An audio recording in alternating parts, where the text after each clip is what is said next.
So welcome everyone to this book discussion of Communists in Closets, Queering the History, 1930s to 1990s, with Bettina APTHEKER and Sarah Schulman. My name is Greg Newton. I am the co-founder of the Bureau of General Services Queer Division, which is the space to find yourself in right now. Thank you. The Bureau, our explanation for our long name is that we are a government agency for a government that does not yet exist. And this is the service we provide and have been providing for 10 years now, holding this space for queer culture. So we're an all volunteer organization and we do have a suggested donation of $10. So I'm going to pass a bag around, but give whatever you can, if you can. And if you would rather buy a book and support us that way, that is a lovely way to support us. And Bettina has brought us some copies of this book at a reduced price for $30 rather than $48.95. So you can thank her for that. Yeah, there are copies at the back of the room. Kai Miller is our volunteer helping us out tonight. So please thank him for his service. I'll pass this around. You can also donate using Venmo at BGSQD. So before I introduce our speakers, I wanted to read a land acknowledgement. So the Bureau acknowledges that our organization operates on the unceded land of the Munsee Lenape. We are actively seeking to partner with and provide material support to a local queer Indigenous organization. We hope to make an announcement about this partnership in the near future. But in the meantime, we encourage you to join the Bureau in signing up to make a monthly donation to the American Indian Community Houses Mannahatta Fund. So the Mannahatta Fund, according to its website, is an invitation to all settlers and non-native people who wish to acknowledge the legacy of theft and genocide that comprise the history of New York City and the United States. And you can find out more at mannahattafund.org. And Bettina APTHEKER is Distinguished Professor Emerita, I always pronounce that correctly, Feminist Studies Department, University of California, Santa Cruz. She is the author of Intimate Politics, How I Grew Up Red, Fought for Free Speech, and Became a Feminist Rebel, and The Morning Breaks, The Trial of Angela Davis. And Sarah Schulman, you all know, is the author of many, many, many books and a dear friend of this organization. So we're super happy to welcome her back. Please give them a very warm welcome. Okay, so Bettina's going to begin a little excerpt. Yeah, so I'm very happy to be here. This is a beautiful space, just a great space, and to welcome all of you. To welcome all of you here. Can you hear me? Okay. Yes. So I want to thank the people at the Bureau for all of the work that they've been doing. Especially Greg, so much, Kyle. So these are a few brief introductory remarks that I wanted to make to set the context of the book. And then I'll read just a little, what I think is a pretty funny excerpt from the book. And then we'll go from there. And I'm just thrilled to be with Sarah, doing this dialogue and conversation with her. And we had a fabulous time last night. Yes. And so since Communists in Closets was published, I have been getting personal emails from a lot of people, some of whom are what we call red diaper babies, like me. In other words, we grew up in families in which our parents and other relatives were in or around the U.S. Communist Party. My parents were Faye and Herbert APTHEKER. My mother joined the party in 1929 after growing up in abject poverty in a Jewish immigrant family on the Lower East Side at the beginning of the 20th century. She became a union organizer. She was also an accomplished pianist, dancer, and choral singer. My father, who was raised in considerable wealth, by way of contrast, joined the party 10 years later, in 1939, because of its anti-racist organizing and its leadership in the Popular Front against fascism. He was a historian, primarily of African American history, and became the co-executor of the papers of W. I joined the party when I was 17 in May 1962. I left in October 1981. For much of that time, I was a closeted lesbian, even though I was married and had 2 children. This was not an unusual circumstance for my generation. As a closeted lesbian, I was pretty much hiding from everyone, the party, of course, the FBI. I was under continual surveillance from childhood, and my husband. As with many or most closets, mine was relatively transparent, although, of course, I had the illusion that it was not. It was when I really got into the research for this book that a whole lot about my own life began to make much more sense. However counterintuitive it may seem, the Communist Party banned those who had called degenerates from membership beginning in 1938. Everyone understood that term to mean homosexuals. The ban became more explicit and more adamant over time, so that from the 1950s until the ban was ended in 1991, the party resolutions sometimes used the most bigoted, stereotypical language to describe us. At times, it was indistinguishable from the most vicious homophobia on the right. This is the essential historical and political context of this book. Finding people was a challenge because they were often closeted as communists, and then closeted as gay or lesbian. So I was in the archives for about 10 years. And I also talked to quite a few people, some of whom are here tonight, including John and Jets. I was very, very careful about naming people as gay, lesbian, or non-heterosexual, and likewise very careful about affirming membership in the Communist Party, or close enough to what I called communist left to be included. In telling their stories, I am also telling the story of communist organizing from the 1930s and in the Popular Front Against Fascism to the late 1940s and 50s during the height of the McCarthy repression, in which thousands of communists and thousands of LGBT people lost their jobs, their homes, and in many cases their families, and were sometimes forced to leave their communities. Others were put on trial and imprisoned. Others were brutalized by police and FBI and under constant surveillance. Others were beaten in gay bashing, some were killed. The party's ban on LGBT membership was not lifted until 1991, and the first serious resolution at a party convention affirming LGBT human rights was not until 2005. This is very, very, very late. At the end of the book, I reflect on the lifting of the ban and interview quite a few contemporary queer communists, including Dale Mitchell, a Stonewall veteran, Lowell B. Denny III, a Hawaiian-based African-American trade unionist who in 1990 co-founded the Queer Nation in San Francisco, and Angela Davis, who I have known since childhood and is among the most iconic figures in the Communist pantheon.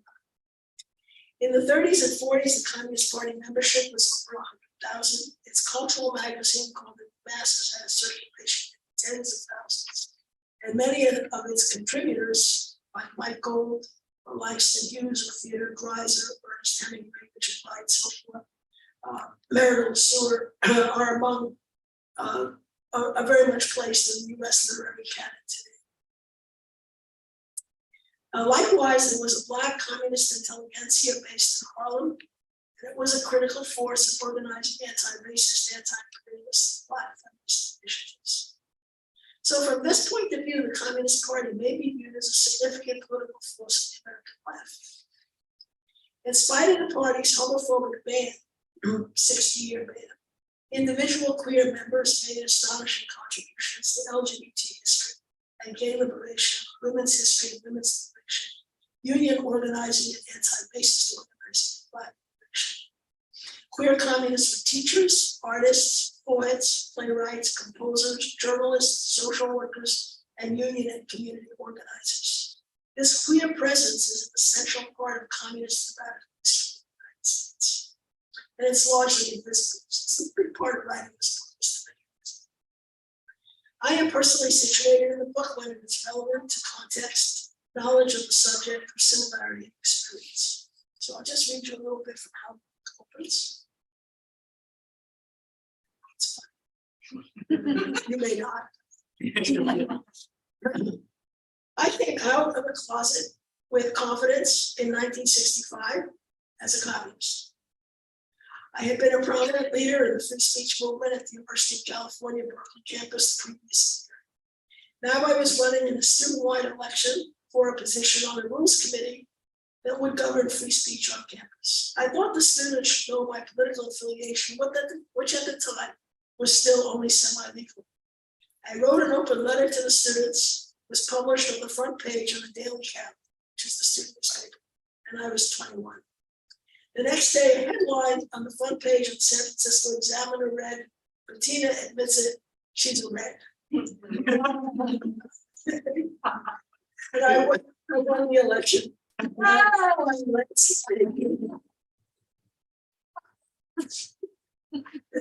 then, a few pages later, I came out as a lesbian 10 years after Stonewall. It was November 7th, 1970. I had fallen in love with a woman and I was soaring with happiness. I was also sometimes stricken with absolute terror. My sweetheart had no such terrors.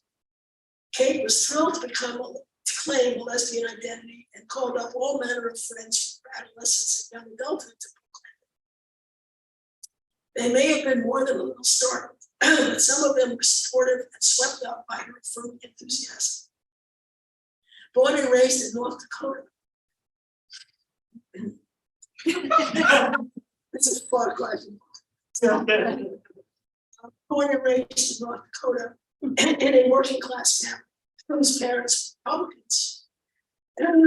Excuse me, and proud members of a Lutheran church. She had somehow escaped all of the intense and damning homophobia that I had absorbed in and around the Communist Party. This might say something about what the word radical means. It's also striking that Kate did not internalize homophobia while I was saturated. So that's a little bit of it. Thank you, Bettina. There's so many amazing things in this book, and I just want to say, I think for me, the larger takeaway from this book is that so many elements of the gay liberation movement that we consider now to be different from each other and to have somehow magically arisen in a simultaneous manner, but without any real connection to each other, are now connected by reading this book, because you find out that the people who started Mattachine, one of the originators of lesbian separatism and women's culture, one of the most important Black playwrights in American history, the founder of Parents and Friends of Lesbians and Gays, all of these people have a connection to the Communist Party. And you start to realize that people learned how to think politically and to conceptualize themselves as organizable and as a culture from their communist roots. And this is a whole new theory of gay history. So it's a very, very exciting book. We're so happy that you're here. So I want to start with the question of closets, because people and systems act on and transform each other. These things are never one way. And the closets within the party and outside the party were negotiated very differently. So I thought we could go through a few examples. So the first person I want to start with is Harry Hay, who decided not to be in the closet in the party, and therefore he had to leave. Now, was he kicked out, or he was kicked out? Both. He resigned, and then after he resigned, they threw him out. They expelled him. That was to prevent him from being able to rejoin. Okay, so he made the decision that he could not live in the closet. Now, can you just summarize for us a little bit how deeply the Communist Party and the communist approach influenced the creation of Mattachine? Yeah, so Harry Hay is a remarkable figure, I think. And he, first of all, I just want to say, he wanted to join the Communist Party. And he knew that in order to join the Communist Party, he would have to not be gay.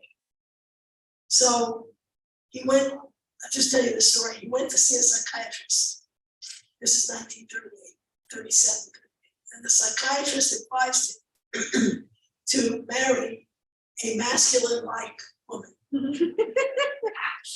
So he wooed a woman who was in the Communist Party, who he who he liked a lot, who was 5'11" and stocking feet and 6'2".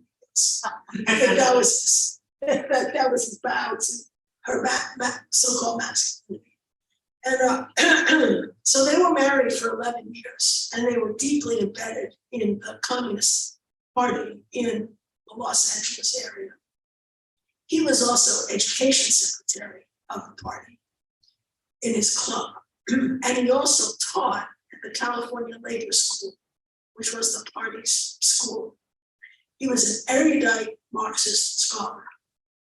He taught, for example, the history of the class struggle by being a musicologist and teaching about the origins of carols and folk music as a way of introducing people. And his classes were very popular. He was very loved, and he was very charismatic. The other thing is, as education secretary of the party, he studied and taught the party's ideas about the special oppression of African American people. And the party's formulation on that was that Black people constituted they called it a nationally oppressed group. Nationally oppressed group.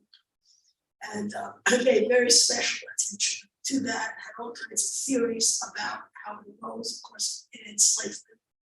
But they also developed the idea, which I don't know that I talk about in this book, but they developed the idea of Black nation, which was to have been in the 30s, and Harry Haig taught about this, would have been in the 30s in what was called the Black Belt in the southern part of the United States, like Alabama and Mississippi, where Black people were a majority of the population. So that never really materialized, but it had great imaginative impact as a kind of separatist and nationalist self-determination. Makes sense, yes. So after he left the party, which he was forced to do as he came out, he had fallen in love with someone named Rudy Gernreich, who was a Jewish Austrian refugee. And he joined Harry in the idea of forming Action.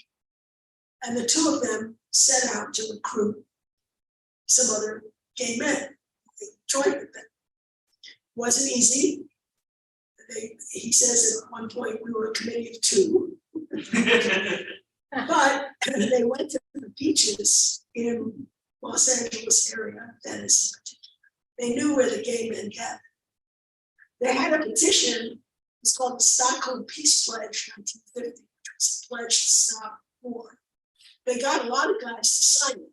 And while they were talking to them about signing that, they asked if they would be interested in joining a gay organization like Action. And it was in that context that they were able to recruit about almost a dozen people. And that's the origin of that. It's very interesting because Alex Dawkins, who grew up in the Communist Party, also had this concept of cultural organizing, this idea of women's culture. And and unfortunately she's passed away. We can't ask her about the direct connection, but it really resonates. Now, what was also interesting is there were people who were probably gay at certain points inside the party, but the party tried to cover it up.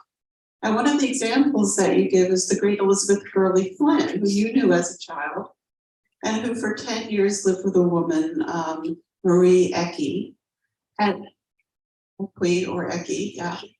And when the late Rosalind Baxendall was trying to research Elizabeth Gurley Flynn, well, tell us what happened there. It's such a bizarre story. So, yeah. So I get a phone call from Rose. She's trying to access Elizabeth Gurley Flynn's papers, which the Communist Party had at the time. And they were sealed, and they wouldn't let her see them. They wouldn't allow her to see the papers. So I called, I was long since out of the party, but I knew somebody to call who was a decent guy who I knew considered this to be ridiculous, who was in the party leadership. His name was Gil Green. And I called Gail and I told him what was going on. He said, that's ridiculous. So I don't know what happened after that, but I know that Lois called me several weeks or months later, and she said she had access to the files. But, so it's interesting that they knew Yeah. about, and they were trying to hide it. Yes, and so that's why they said the whole papers. I mean, here's one of the legendary leaders of the working class movement in this country before she joined the Communist Party and after she joined the Communist Party. And I'll just say that Marie Edke was an out lesbian opposition in Portland. And Elizabeth went to see her after she had suffered a nervous breakdown in 1926 and was in very, very bad shape. And she considered that Dr. Edke saved her life. And she stayed there for, like we said, like 10 years. And in 1936, she decided that she wanted to leave and come back into the working, into the trade union movement. So Now, another example that you give of someone who stayed in the closet the whole time is Eleanor Flexner, who's one of the founders of Women's Studies. And so it's just so interesting that some people, they couldn't bear the thought of being in the closet and they quit the party. Other people are very careful to stay in the closet and stay in the party. And I'm wondering if you can share with us what would happen if you had to leave? Like, why was it that people were so afraid to leave the party? I think a lot of it depends on your timing. But one of the things about it, so for many, many people, they were very committed revolutionaries. And for all its failings or problems, the party still had, especially in the 30s and 40s, tremendous influence and led mass movements, was organizing, for example, steel workers. And so it had enormous importance to people. It certainly did to me, and I'm a generation or two later. And the other thing is, for many people, it's like your home. It's like your political home for all the struggles that you have and the disagreements that you have and the yelling that you do, whatever. It's still a foundational experience to be in the Communist Party. So people made different choices about how they would relate to being closeted or not closeted. Betty Millard is another example. Thought she was closeted. I'm not sure. I mean, she intended to be closeted, but put it that way. I'm not sure how closeted she actually was. But then you have Lorraine Hansberry, who struggled with the idea of whether or not to be a lesbian, whether or not to act on her sexuality, and decided that she would. Right, so she moves away while she's in the party.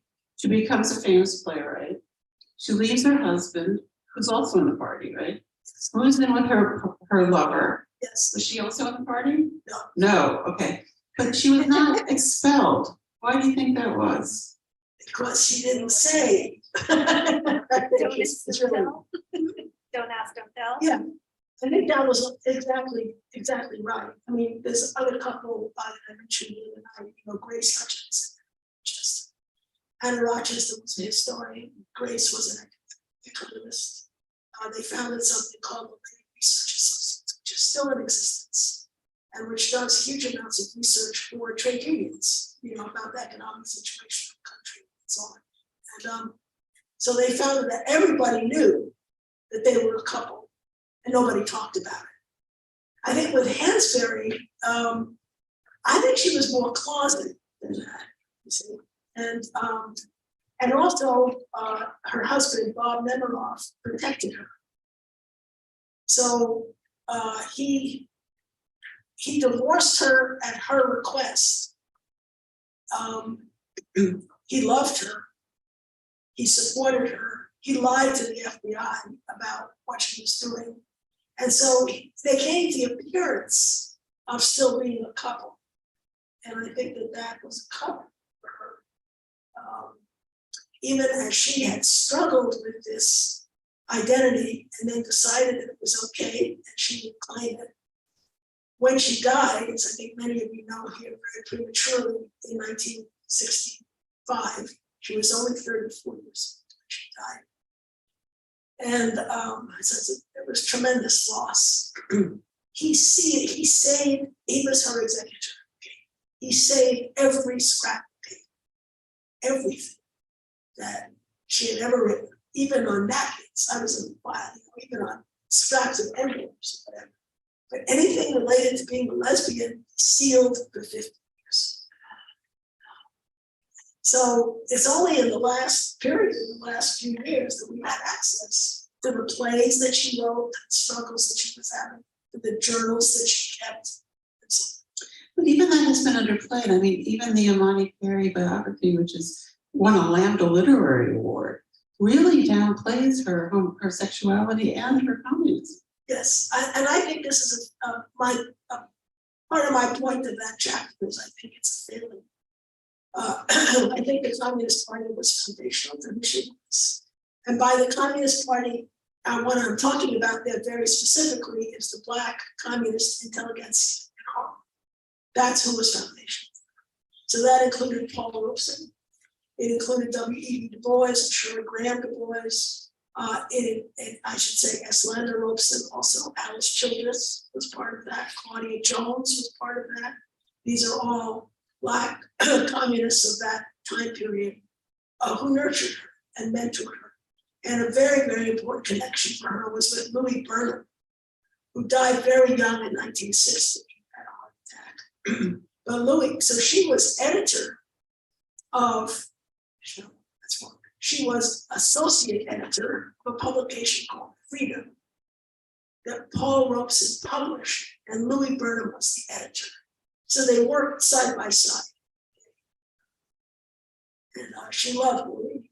And I saw her condolences to family, to Louis' widow, whom I knew very. So part of this is for me with this chapter is I knew everybody.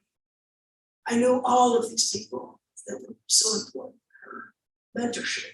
And they were all very important in my childhood. One of the things you're pointing out is that the communist closet is just as strong as the gay closet. And very ironically, there is a piece in the New Yorker this week about Jean Manford, who was the mother of Morty Manford, who was a gay liberation activist. And she founded Parents and Friends of Lesbians and Gays, PFLAG. Now, in the New Yorker article, she's a mild-mannered Queens school teacher who just loved her son. And that's why she was different than every other parent that had ever existed and had the idea to organize the parents of gay people as a constituency. But in Bettina's book, you find out that this woman was a labor organizer, that she was an officer in the New York Teachers Union, which was the left-wing alternative union, right? And eventually lost out to the more right-wing United Federation of Teachers. And she was so this was a radical labor organizer who had the idea, as we've seen consistently with Alex Dalkin and with Harry Hay, of organizing unorganized communities and conceptualizing them as political power. So even the New Yorker is maintaining the communist closet. And if I could just say about Jean Manford, I mean, I was so moved by her because so many of the young people at that time were thrown out of their families, been brutalized in various ways, and they had a home in Queens. And her husband, forget his Jules, I think, he was a dentist. So their home was thrown open to all the gay and lesbian people, the young people who needed a place to stay, or they needed a meal, or they needed a hug, or they needed dental work. And it was provided for them. It was beautiful, beautiful thing. And she was like the mother of this. Sounds very communist. But very, very much who she was. And yeah, and it's really been hidden. I was just, I just tell a story how I found it.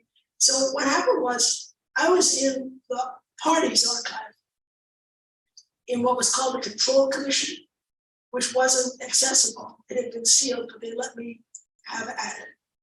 And while I was in there reading things, I found a letter from Morty Manford. to the Communist Party.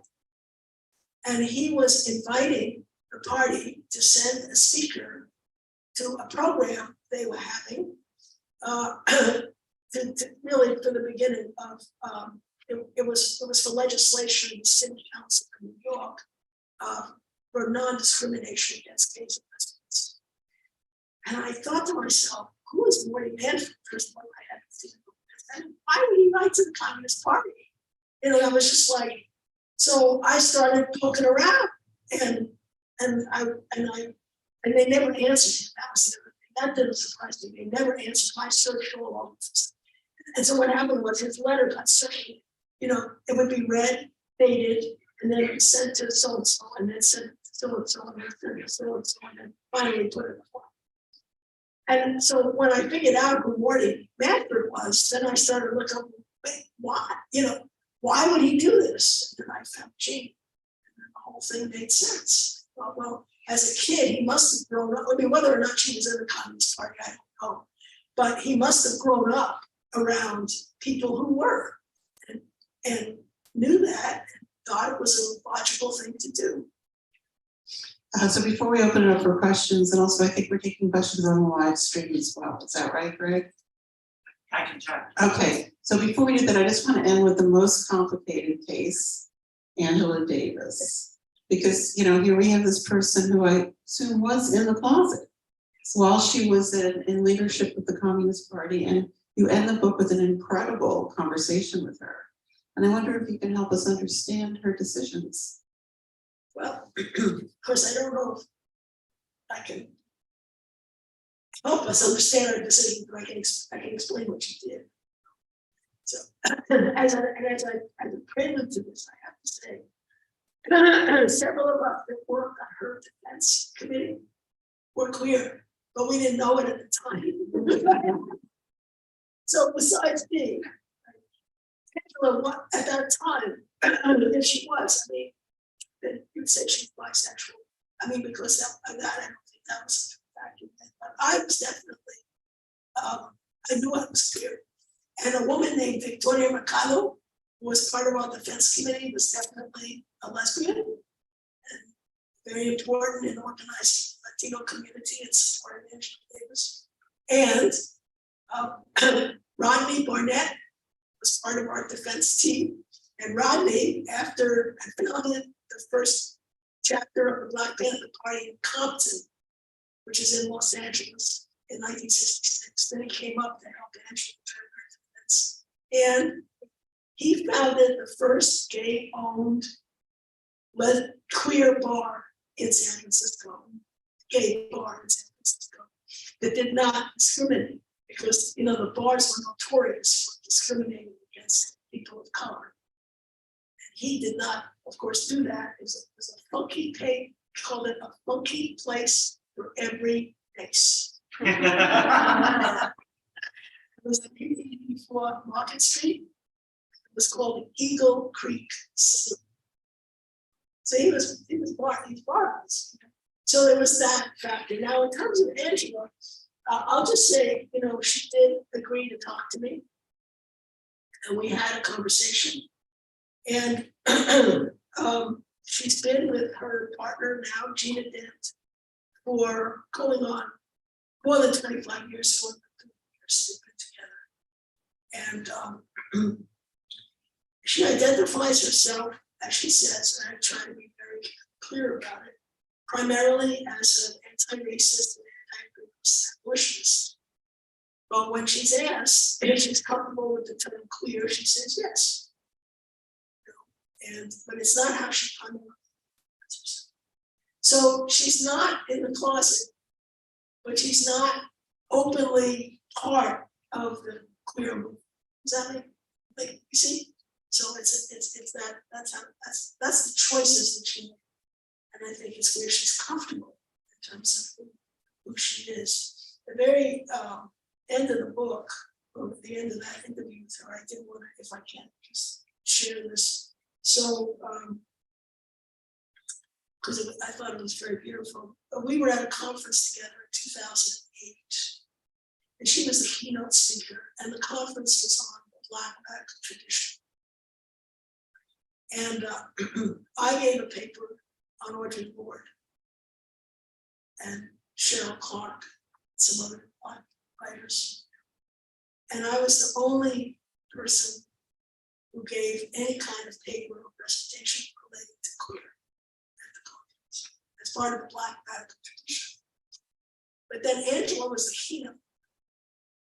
So when she spoke, she started to talk about the importance of supporting transgender people. And the audience got very uncomfortable. You know, you could feel it. And what she said to the audience and what she said to me is we have to constantly expand the meaning of freedom. And that was her, so that's what I would say about it. And to try to be, she feels that gender is fluid, sexuality is fluid. That's been her experience.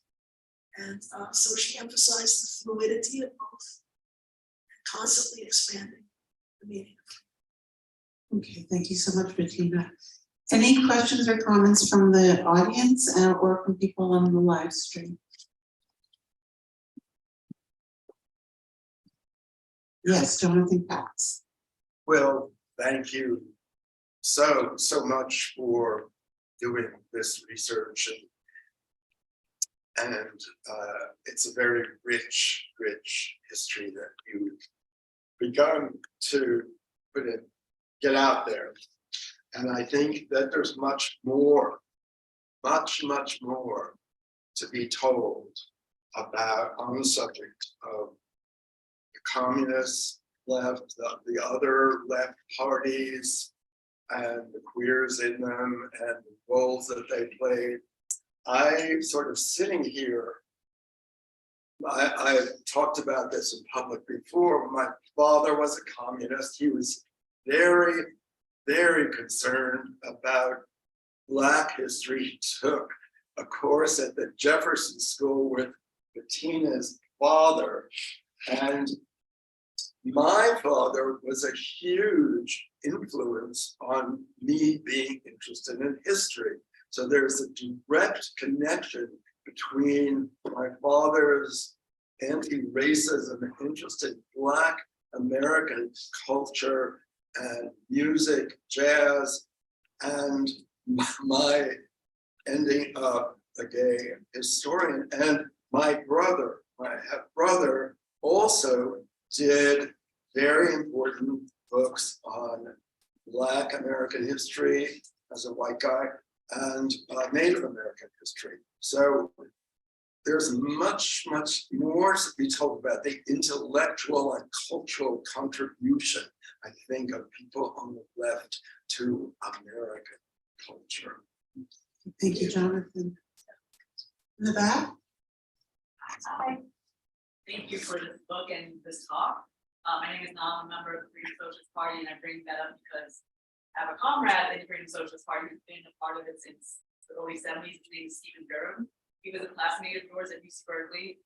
And so when I was telling him that I was coming here, he was like, oh, Bettina, and all the memory of like you being a part of the student negotiations and how excited and thrilled he was that you were part of it, and so shy to tell you that you were so great in it, but I'm here to share that little tidbit.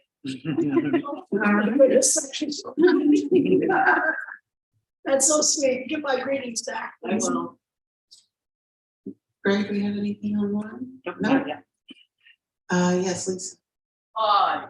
Hi. Welcome to New York. Thank you. Welcome back. I just want to say a word for someone who can't be here because he's dead. Fred Jerome. Oh, yes. His father was B.J. Jerome, the cultural commissar of the American Communist Party. Freddie's whole family is, of course, brown now.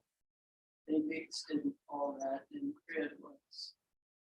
The thing about Fred, into his fading years, we didn't expect him to fade quite so quickly, but fucking all. He was an incredible organizer. He was, and this is, I think, typical of the old leftists, the communists, the socialists. always up to something, always organizing something. And that's what we need, fellas. And it's not gonna come, I don't think it's gonna come through the little, handheld computer. somehow. I mean, that can help. But in that regard, he was a great boss. And as soon as he was gone, all these nice little things that we were doing. And nobody picked up the ball because nobody was fit. He was at Santa Cruz one time. The Einstein books. I remember him very clearly.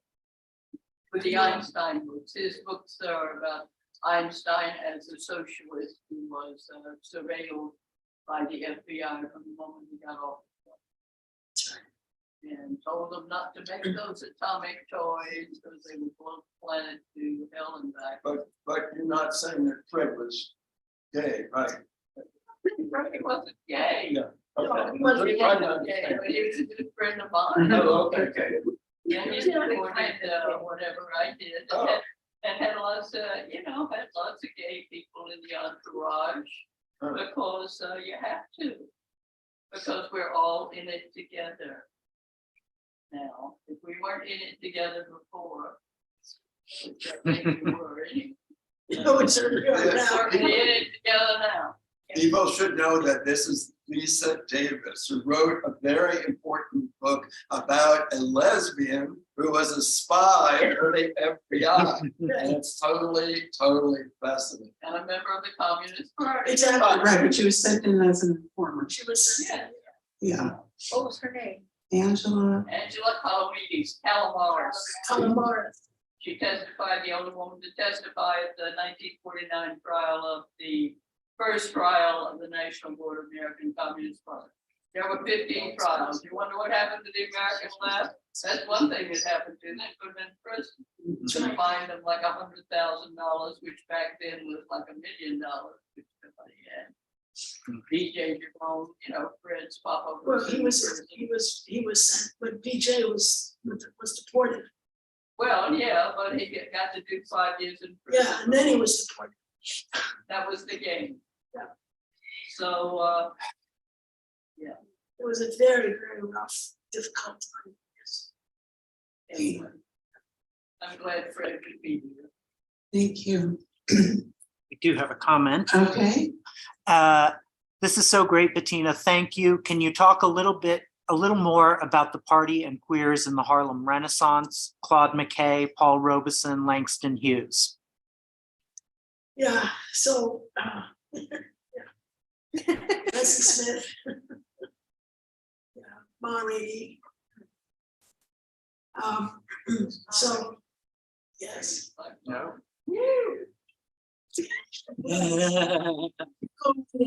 Book, Those Legacies. Yeah. I had all the lyrics in it. Anyway, yeah, so this is very important, is a number of, well, I would say queer or non-heterosexual people who were part of the Harlem Renaissance. And this person has definitely mentioned Claude McKay and Langston Hughes. And I mentioned a few other people. So this has not been adequately researched or written about, and it needs to be. It's a book that's waiting to be written.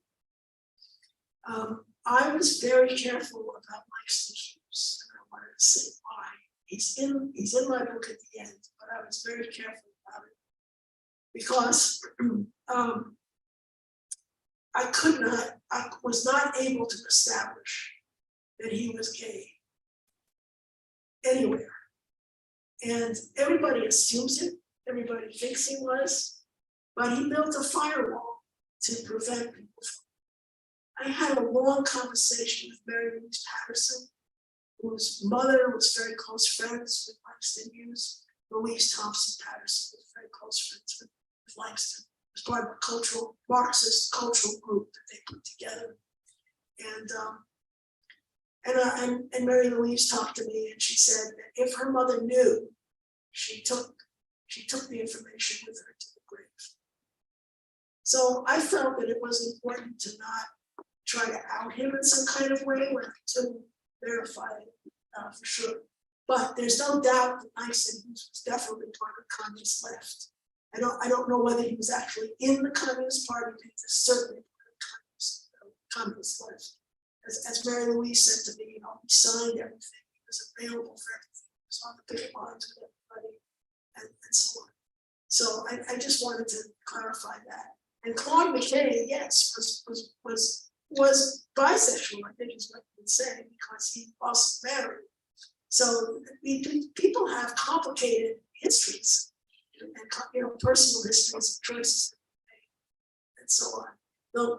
The reason I mentioned Ma Rainey and Bessie Smith is that if you read Angela Davis's book that's called Blues Legacies, at the back of the book she has lyrics from all of their songs. And there's the Butch Blues by Ma Rainey, and that is a queer song in a wonderful way. And so that becomes a wonderful resource, you see. But I think there were many other writers that were also. And so doesn't that cast a certain kind of light on what the Harlem Renaissance was? And that really hasn't been adequately addressed. Follow up there was, what about Bayard Rustin? Is he? Bayard Rustin. Bayard Rustin, yes. So Bayard Rustin is a very good book on Bayard Rustin now, biography of him. And he was definitely gay. There's no question about that. He was a very important figure in relationship, especially the civil rights movement and for Martin Luther King. Was he ever a member of the Communist No, Party? he was never a member of the Communist Party. And that's why, again, I was very strict about these things. So it wasn't to exclude somebody for any other reason other than what I was trying to do in this particular book. But Bayard Rustin is a very important figure. And you have a biography of him. It's very important.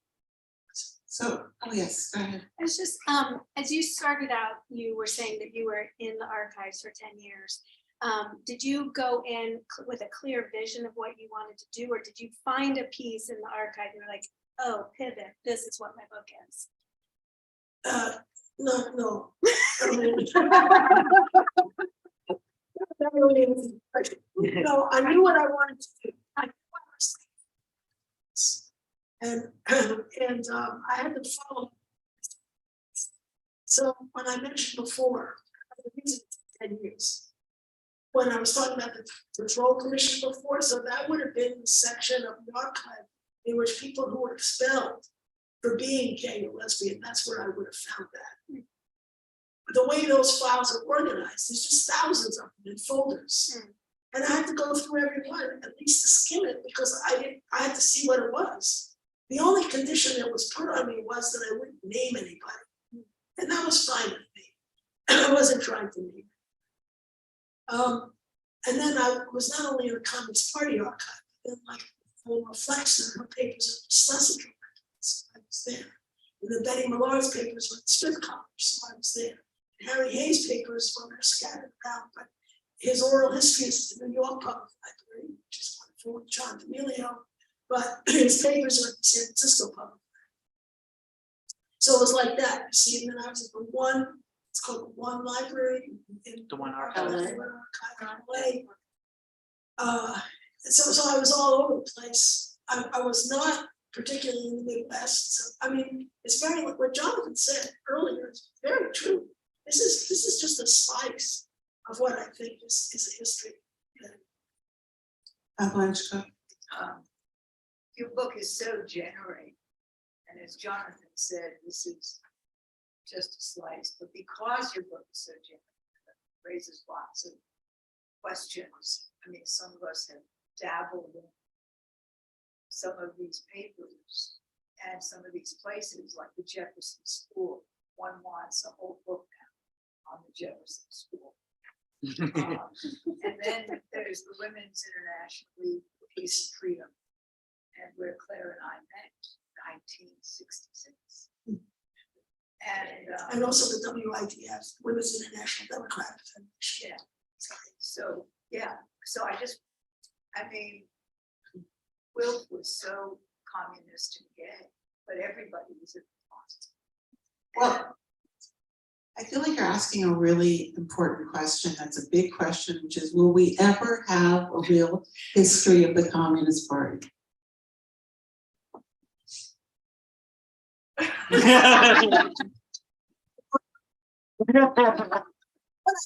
So, I think it's this year. 20, this is 2023.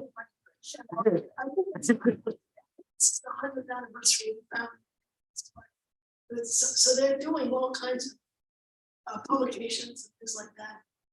But there is, so the problem I have found in histories of the Communist Party, like William Z. Foster, was a leading member of the Communist Party, wrote a history of the Communist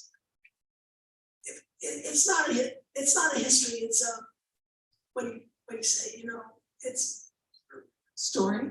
it's self-serving, as a self-serving. We were always right, we were never wrong, we did everything right.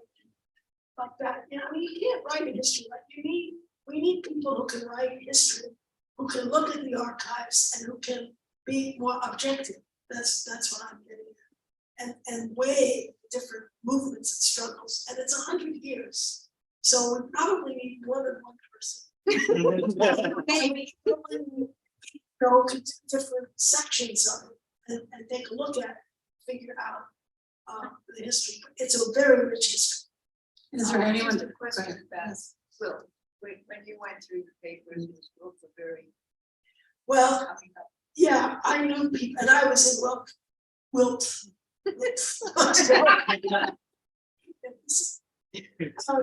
And yeah, and so there's one of the Florence. See, there were some people I didn't have the time to follow up on, that I was pretty sure were in the party. They were part of And it. Florence, Huh? and Florence. No. I can't remember, her first name was Florence, and I can't remember her last name right now. She was in New England somewhere. But I was pretty sure that she was a lesbian. If she wasn't a lesbian, she hung out with lesbians all the time. See, that was the kind of thing I knew. But I didn't have time to get into her papers. So this is the point, you know, what you're saying is you can keep going with this, you know, get into many more papers and so forth. The Jefferson School would be very rich. Just to follow up because of something that Sarah said before, Eleanor Flexner taught the first class in women's history ever taught in the United States, and it was taught at the Jefferson School. Before they padlocked it, the FBI padlocked the Jefferson School, but before they did, she taught the first class in women's history. She taught it several times. So if there's any Americanists out there, Yeah. we need you to start an institute on studies about the Communist Party. And would people have access to these files? Oh, yes. Oh, Oh, yeah, sure. The files are open now. And Then why? it's right at NYU in the Pope's library, is the tech library. Absolutely. all right. Well, thank you, everybody here. Thank you for coming on here. Thank you, Sarah. And we have books in the back, and Bettina would love to sign for you. Thanks, everyone who joined us online. Thank you so much.